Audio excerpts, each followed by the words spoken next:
That's the truth that sets us free. There really is only love. How many here believe that? Well, almost everybody. We're getting there. We're doing good work. If you believe that, then we are doing our job, because the world seems to have what seems to be love's opposite. In truth, there is only one power and one presence active in the universe and in my life. That is God, the good, the omnipotent. And that is what love is. Eternal love. God is love. Love is God. It's not a being somewhere. It's the energy of love. It's the everything of everything. It's what is eternal and constant. And all the things that we experience that are temporary don't really exist. They're illusions of being. They are not our true being. And so today I want to get in touch with that which feeds our soul and feeds our true being. That which brings us into a moment of realization that whatever God is, that's what I am. And everything else was a silly idea that I made up that seems to be standing in my way of my brilliance and magnificence. And today, with the help of our dear friend Enolia, we're going to get out of our own way and let our light shine. As you know, I was all week at the Eastern Region Conference of the Unity Worldwide Ministries. There's unities from Maine to West Virginia represented there each year. And I learned that I am officially a licensed Unity minister.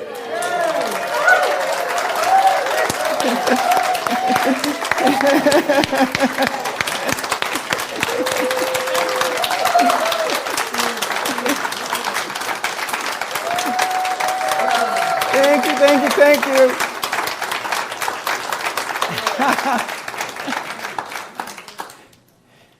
And you're all invited to my ordination in June, provided I jump through the last couple hoops, which is so easy. I've got a lot of practice. The last 3 years. It's an amazing journey. And even after you're licensed and ordained, there's still continuing education credits you have to fulfill each year, which is fantastic. I saw Mary Lou Palmer there, who was also trying to regain her status through continuing education. So it keeps people coming back together. The other seed I would like to plant here, unofficially, we'll plant it with the board of trustees, is within the next year or two, let's look at having a Unity Eastern Region Conference on Cape Cod. Right? We'll show them how it's done. I love it. Somebody said, we can do that. All right. I love it. So in order to do that, we're going to have to continually feed our own souls. That's the most important thing, is when we feed our souls, then we are overflowing and we have enough to give to others. And we don't feel depleted, because giving to others is actually feeding our souls even more. There's an omnipresent divine force, which is absolute good. It's offering me everything all the time. It's offering me the gifts of the kingdom every moment of every day. So what's standing in my way of receiving those gifts? Nothing. And if something is standing in my way, it must be me. It must be myself. It must be my mistaken ideas, my own thoughts, beliefs, feelings, and attitudes that are getting in my way. So what I need to cultivate is a way to feed my soul, a way to absorb these thoughts, beliefs, feelings, and attitudes of truth. So today we have this opportunity to get out of our own way, to feed our hearts and our minds and our souls with truth. Well, the thing that struck me is that we're going to be feeding one of two things: our soul or our ego. And when I thought about this, I ran across this old Cherokee proverb. Jack shared this with me one time. And many of you have heard it. There was a very wise Native American, Cherokee, who was teaching his grandson about life. And he said, there are two forces within me that seem to be doing battle with each other. One of them is angry and jealous. It's like two wolves fighting each other. It's like two wolves, and this one wolf, he's always angry and jealous, and he's judging, and he's always trying to build up himself, self-serving. And there's this other wolf that's loving and gentle and kind and always seeking to serve others. And the child looked at the grandfather and he says, which one will win? And the grandfather said, the one that you feed. And that's how it is. We have our ego, which is always trying to protect itself, always complaining, getting angry. You know, these are the attributes of the ego.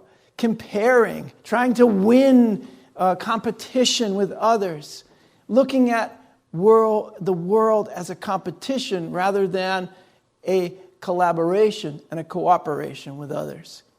And we have our Christ self, which knows that love is the answer, that cooperating with one another is the answer, that it's the way of life, that collaboration, cooperation, love, caring, serving others is actually the way of the Christ. It's the way of life that we were meant to live.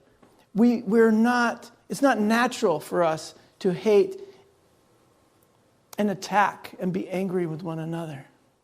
It's not a natural thing. So the one that we feed is the one who is going to be represented in the world. So let's feed our soul. I've got a little bit, I'm going to make it a little shorter today, maybe a 50 or 60 minute message. Actually, when I started out, service was 2 or 3 hours. We didn't mind partying like half the day, but I know you guys have a little different. So here we go. I want to look at some ways that we could feed our soul instead of the ego. The first way is prayer. How many believe this? Prayer is like the number one way to feed our souls. But prayer it's our food. It's not just asking for things. It's really cultivating. How do we get food on the table? We have to first grow it. We have to bring it into gather it together. We have to give it away. We have to cook it. We have to prepare it. And then we sit down and share the meal. So there's a lot that goes into it. So there's also a lot that goes into prayer. Bringing your whole self to the prayer is very important because prayer is for the soul what food is to the body. And prayer, according to our fourth principle of unity, is creative thinking. We're actually manifesting through prayer. We're affirming the truth, and the truth is manifest for us.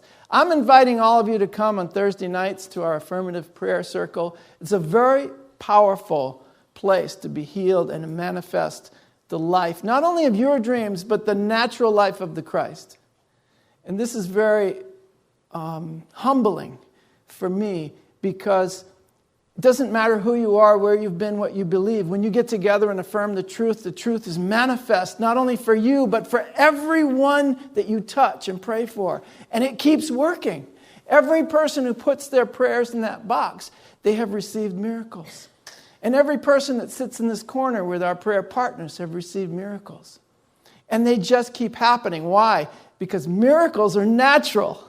When they're not happening, that's when your thinking is unnatural. When it's not flowing in a perfect, abundant synchronicity, then your thoughts, feelings, beliefs, and attitudes are out of alignment with truth. So we need to get it back into alignment through what? Creative thinking. Creative thinking also is going to heighten our connection to the God within. It heightens our connection to that inherent God's self. And then we begin to manifest that self in us. And then we can demonstrate and model that self for others. And so we do that. We start with prayer. Prayer also, according to Charles Fillmore, co-founder of Unity, is the most highly accelerated form of mind action known and available to man and woman. Absolutely. I don't like when they just say man. Humankind. Bright, beautiful, magnificent beings. It's the most highly accelerated form of mind action. Think of what you do with your mind all the rest of the day. Think of all the things you talk about, complain about, obsess about, and think of the direction that your mind goes in. What are you doing with your mind? When you see someone else, when you think of someone else, what are you thinking? What are you saying? And what are you feeling about them? And catch yourself. Be very mindful when you're being negative about other people. Because who are you talking about? That's you. Because everyone is just a mirror for yourself. So if you want to accelerate this mind action, remember, there really is only one mind in the universe. And this was said way a long time ago. But it was also said by the quantum scientist Schrödinger, right? He said there's only one mind in the universe and it's phasing. We are all part of it, phasing in and out of this universal mind. So I want to keep you phased in to the universal mind. I don't want you to be unconscious and just talking and thinking and feeling things that have already passed, that aren't real, that things that maybe you're worried about in the future or things that are already gone. Be here now and be phased into that universal mind. Because that's the mind we share. That's where all the power is because everybody's there with you. And when you're aware of it, this is what we do on Thursday night. In affirmative prayer, we become aware of our oneness, and that's where the place we manifest from. Otherwise, you are manifesting from a place of separation. And what do you think you will continue to experience? The same old separation. So this is a life changer. This is a game changer. This is changing your way of praying. Instead of praying to God, you're praying as God. Because God is within you. It's a big stretch, right? But look at all the universe. We've got a long way to go. So here's another thing that's going to feed your soul. Meditation. Now, some people think prayer and meditation are the same thing, and that's fine.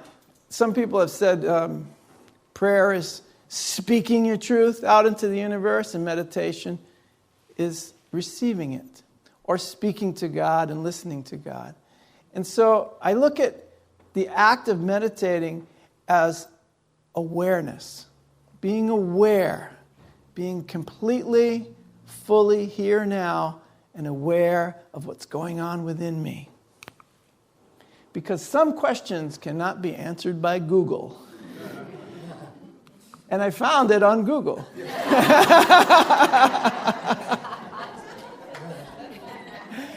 Why do you want to meditate? Because you're not going to find... Google told me, you're not going to find your answers here, bro. You better start meditating. Get quiet and start feeling and listening to the voice for God. I'll let Maria take the picture of that, and then I'll go to the next one. And mindful living. This is a really good way to feed your soul. This is an excellent way to feed your soul.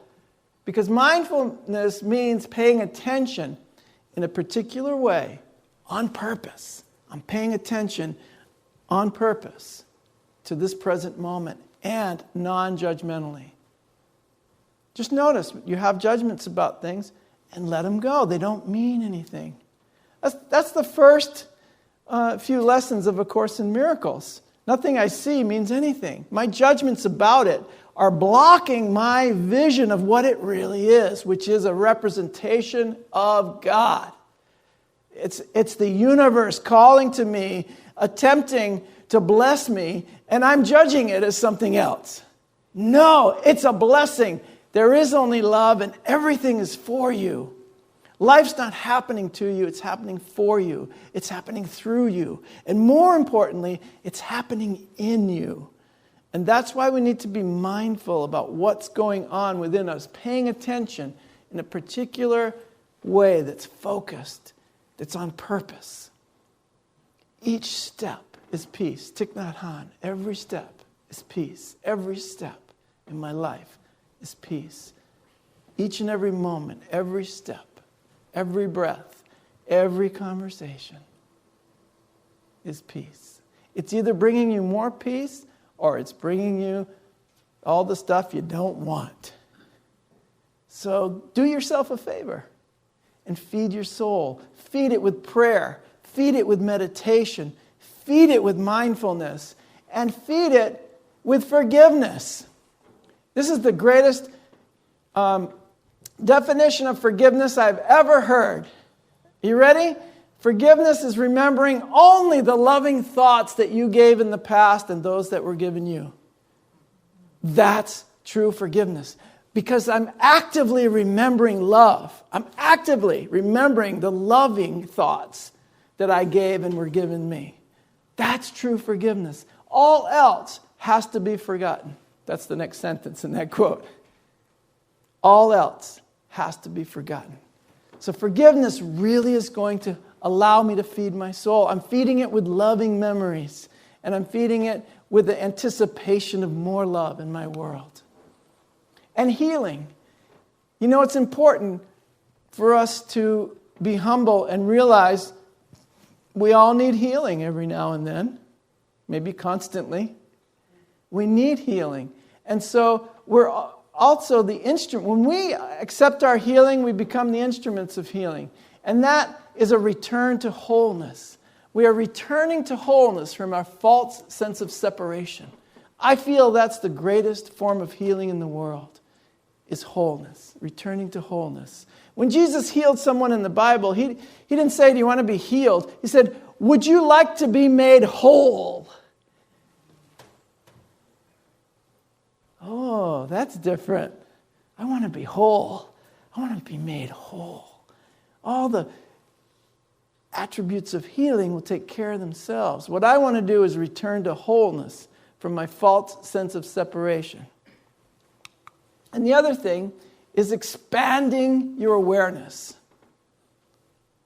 Reverend Anonymous got carried away with this sentence. In the continuous unfolding of our wholeness, that's when we awaken. That's when we awaken fully from our dream of separation and live as a free soul instead of limited consciousness. And who doesn't want to be free? We are, we represent free spirits here. People that live on the Cape, really, they dance to the beat of their own drum. And I really like that. I appreciate that. Because you're free souls, you're free spirits, and you're awake. Or you tend to be awake. Sometimes you fall back asleep, but then you come in here and I'll wake you up again. Okay?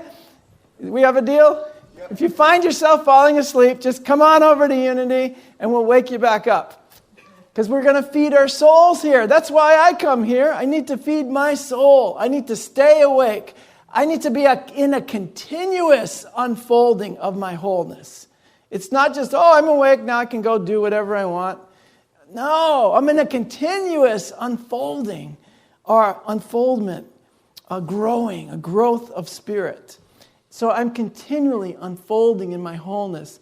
And then I awaken fully from that dream of separation and I live as a free soul instead of limited consciousness. And I think the one thing I didn't mention, for which no slide is necessary, is the greatest thing that really feeds our soul is our love for one another. So all those things are aspects of the greater love. And when we share our love for one another, we're tapping into that greater love. When we're serving each other, we're tapping into that greater love. And we're claiming that for ourselves. I did read something really beautiful. It said, those who really love and care for us are the gardeners of our life, helping our souls to bloom. And so I feel that way about each and every one of you. I truly do. That you are a gardener of my life, and you're helping my soul to bloom, to be what is meant to be. And that's why I'm here, to help you do the same.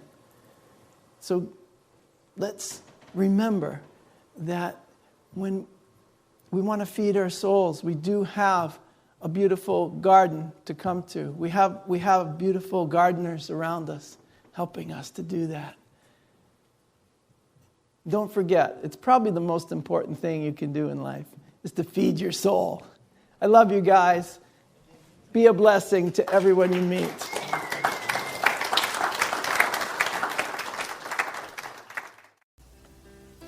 You have been watching the message from our Sunday celebration service here at Unity on Cape Cod, providing a positive path for spiritual living.